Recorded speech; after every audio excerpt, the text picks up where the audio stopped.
¿Qué tal, chicos? ¿Cómo están? En este video vamos a ver a un filósofo de la ciencia. Me voy a tomar estas clases para abarcar a tres de los filósofos de la ciencia como un ancla que nosotros vamos a tener para referirnos a todo lo que tenga que ver con los principios científicos de la psicología. La verdad es que el, el desarrollo de la psicología como ciencia, pues vaya, tiene que ver sí o sí con la filosofía de la ciencia, con el cómo nosotros eh, damos o decimos que sí es ciencia y que no es ciencia, ¿no? Vaya, esa sería como la tarea de la filosofía de la ciencia.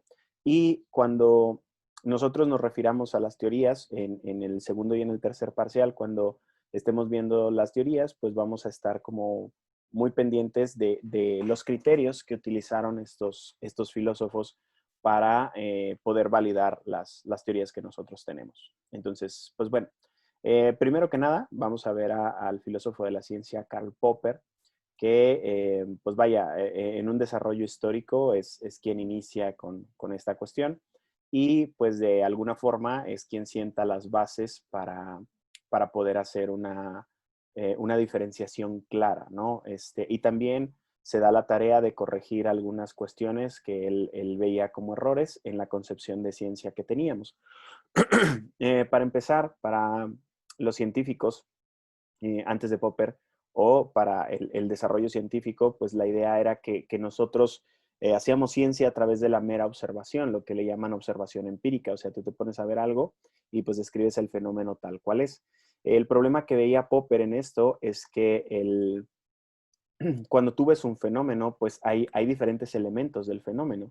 Y si no estás fijado como en uno de los elementos del fenómeno, pues vaya, no estás viendo como lo mismo o no tienes las mismas apreciaciones que otra persona que está viendo exactamente el mismo fenómeno.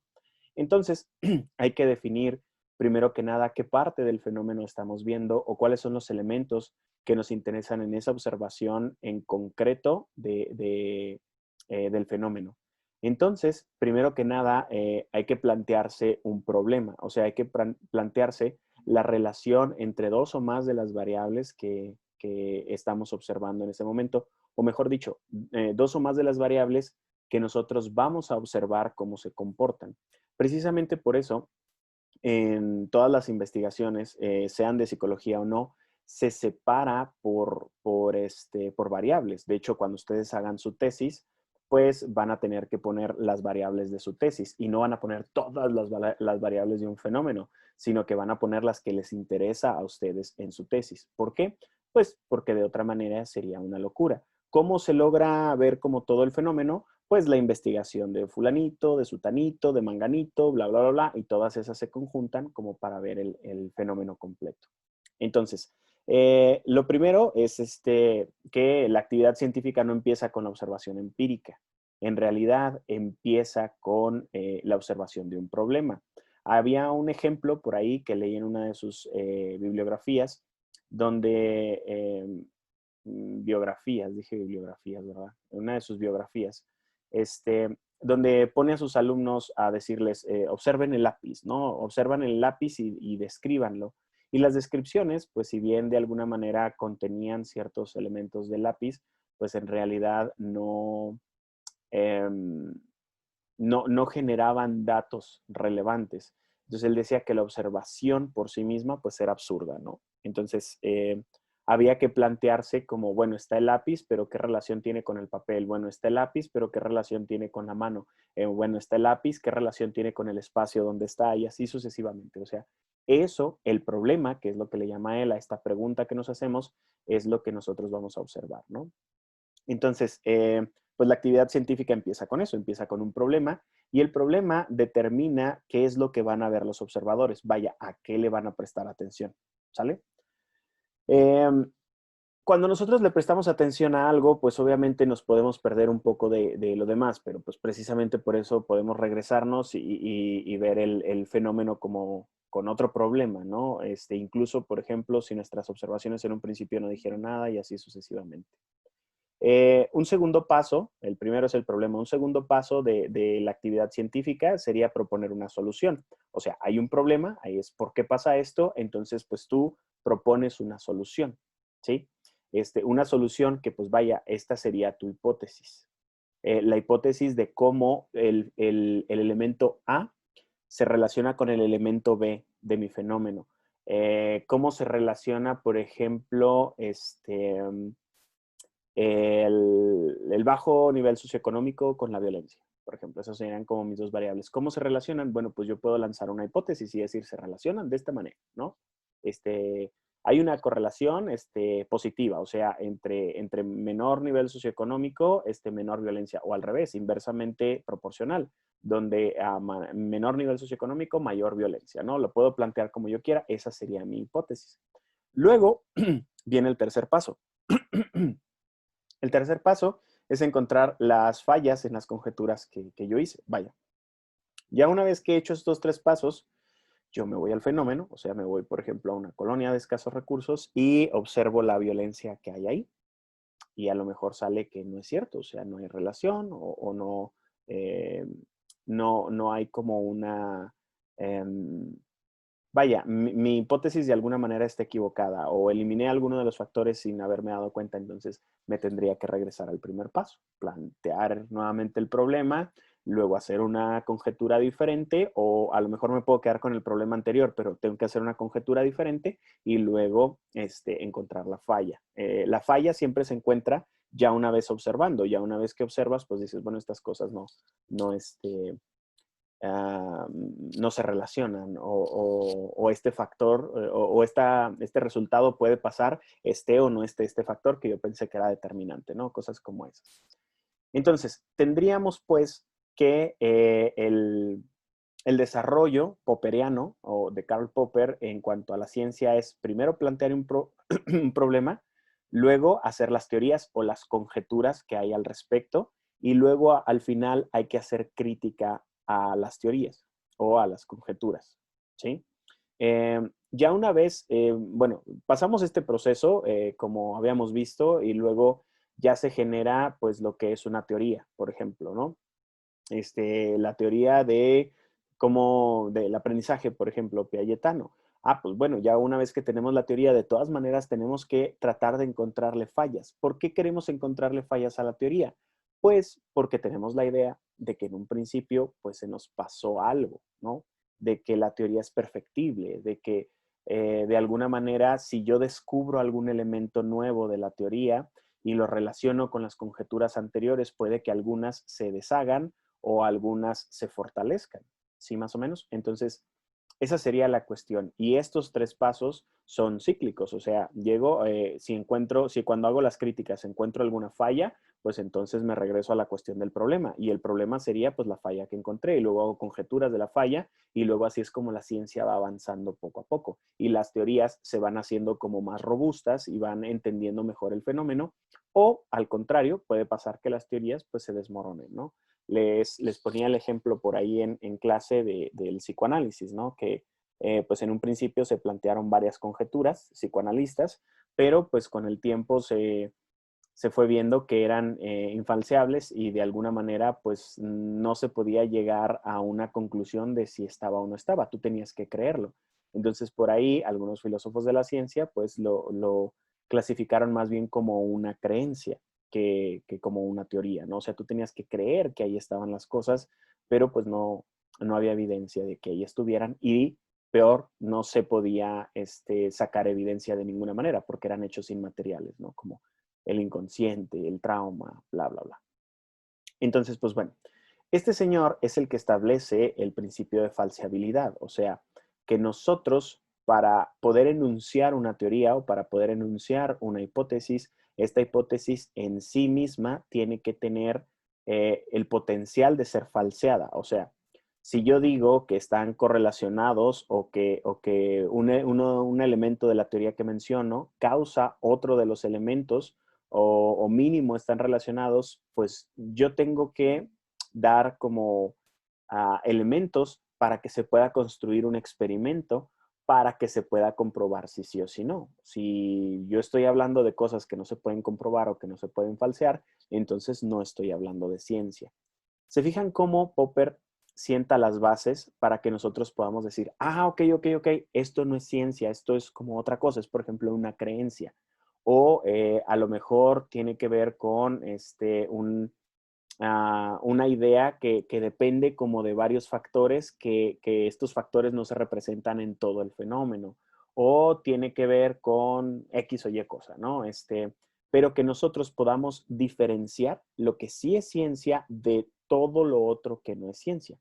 Eso es como lo particular o primordial de que revisemos a este señor. No tanto conocer su historia, sino que más bien conocer el aporte que hizo a la visión que en psicología tenemos de lo que sí es ciencia. ¿Sale? Entonces, la idea del principio de falseabilidad nos da como esta entrada de decir, en un enunciado que tú me digas, el que sea, si no es susceptible a experimentación o si no es falseable, ya de entrada no es un planteamiento científico. Ahora tú puedes decir, no, pero yo lo quiero convertir en un planteamiento científico. Ok, entonces exprésalo de tal manera que pueda ser falseable. ¿Sí? Cuando me dicen cosas como, no sé, era cuestión del destino, o Dios así lo quiso, o tal y tal, pues no lo puedes comprobar, o sea, no puedes comprobar que algo fue cuestión del destino o de la suerte, ¿sí me explico? Entonces estos son conceptos infalseables, por eso no se habla de ellos en la ciencia, ¿no? Luego, también decía que las teorías tendrían que ser como arriesgadas, o sea, que tenían que tener predicciones arriesgadas para que estas predicciones de alguna manera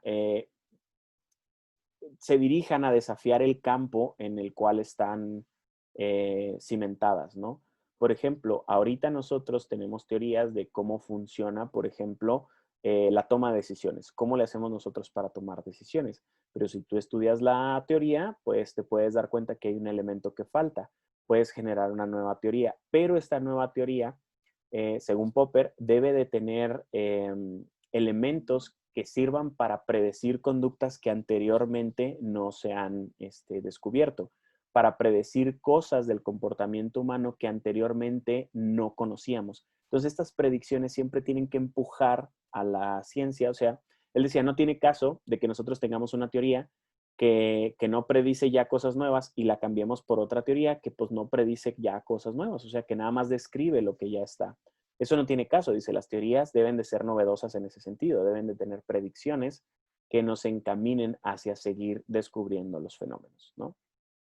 Entonces, un ejemplo de esto es una anécdota de bueno, más bien de la clase de un psicólogo famoso, de B.F. Skinner, que Skinner es uno de los pilares teóricos de lo que más adelante ustedes van a conocer como conductismo. Existen dos divisiones, el conductismo clásico y el conductismo operante. El conductismo operante es de donde figura Skinner. Entonces, Skinner se hizo muy famoso a través bueno, escribió muchos libros, describió elementos del comportamiento que anteriormente no se habían visto, cosas como esas, ¿no? Luego lo veremos en detalle. Pero algo importante para esta anécdota es que él trabajaba con palomas y trabajaba con ratas. O sea, mucho de la experimentación que hizo y muchos de los conceptos que él hace, lo hace porque el comportamiento de los animales, de las ratas y las palomas, se puede extrapolar al comportamiento humano en esta visión naturalista donde pues todos nosotros somos animales, ¿no? O sea, a nosotros nos llaman animales humanos y a los que no, pues le llaman animales no humanos, ¿no? Esa es como la división que se hace, pero en la visión naturalista, pues nosotros somos animales, ¿no? Entonces, pues bueno, se hace experimentación y se hacen como algunos desarrollos experimentales donde se da cuenta de que sí funciona con los humanos y todo. Pero bueno, lo importante es esta anécdota donde la cuenta uno de sus estudiantes. Uno de sus estudiantes, de alguna manera, pues sigue eh, el aprendizaje de la clase para poder desarrollar un programa conductual para que una rata que él tiene, pues aprenda ciertas cosas, ¿no? Vaya, está en la clase de Skinner y hace lo que dice ahí en el libro y en la clase, ¿no? Entonces, en una de las clases le dice Skinner que pues su rata no está funcionando, o sea, como que la rata no funciona, ¿no? Porque estoy haciendo todo lo que usted me pide en la teoría, pero la rata no responde. Entonces, relata que Skinner le comenta, entonces quien está equivocada es la teoría, no la rata. La rata no se equivoca, pues, porque pues, la rata nada más está reaccionando de manera natural al fenómeno que sucede dentro de ella. Entonces, si la teoría no es capaz de explicar lo que hace tu rata, la teoría le está faltando algo, ¿sí? Entonces, es como esta idea de la rata o la naturaleza siempre tiene la razón. Hay alguna otra anécdota muy similar con un laboratorio de gatos, ¿no? Entonces, un laboratorio de conducta animal y cuestiones como estas, ¿no? La idea es que cuando nosotros hacemos experimentos, a veces Popper decía que cometíamos un error al tratar como de ceñir, como de meter el fenómeno a la teoría que nosotros conocíamos. Y esto es, pues, de alguna manera muy fácil de hacer para nosotros. O sea, nosotros tenemos algo que se llama sesgo de confirmación, que siempre estamos tratando de buscar las cosas que se acoplan a mi visión del mundo y rechazar las que no, y así sucesivamente. Pero la cuestión con esto es que nosotros tenemos diferentes cuestiones que nos pueden ayudar a no hacerlo. Y uno de estos, pues, son los planteamientos científicos. Cuando nosotros estamos tratando de meter un fenómeno a la teoría que conocemos, como les decía ahorita, pues es un error y en este sentido tenemos que sobreponernos a ello a través de pensar que el fenómeno no es el que está fallando, sino lo que está fallando es la teoría. Y no tratar de meter el fenómeno en la teoría, sino tratar de revisar la teoría del por qué no está explicando el fenómeno como es debido, o por qué no está explicando alguno de los elementos ahí del fenómeno. Esa es la crítica y esa es la falseación, ¿sale? Entonces, pues bueno, como último punto, ya para terminar el video, hay una frase que menciona este señor que dice, toda teoría es falsa si pasa el suficiente tiempo, ¿no? ¿Por qué?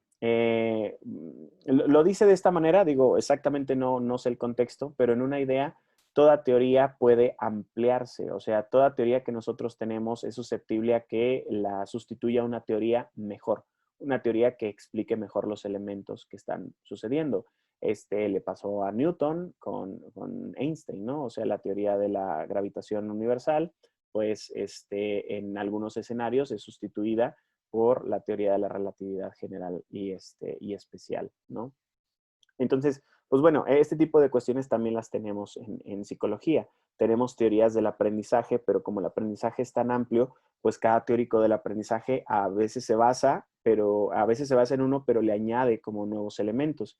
Y luego a su vez el que sigue le añade nuevos elementos y luego a su vez el que sigue le añade nuevos elementos. Esto hace que la teoría pues se vaya haciendo más robusta, más robusta, más robusta y más robusta, ¿no? O sea, cada vez vaya explicando mejor el fenómeno. O de a tiro, pues se da cuenta que el núcleo de la teoría está mal dirigido, entonces pues se hace una nueva teoría y esta teoría es la que se va haciendo robusta hasta que se comprueba como falsos los principios básicos y así sucesivamente, ¿no? Entonces, pues bueno, este es el desarrollo de la ciencia según Karl Popper y es algo que nos vamos a pegar como cuando revisemos sobre todo los paradigmas en psicología. Vamos a ver algunas otras visiones de otros filósofos de la ciencia, pero bueno, este es el señor Karl Popper, ¿no? Y pues bueno, más que nada, espero sus dudas por ahí en la clase y pues nos veremos entonces. Bye.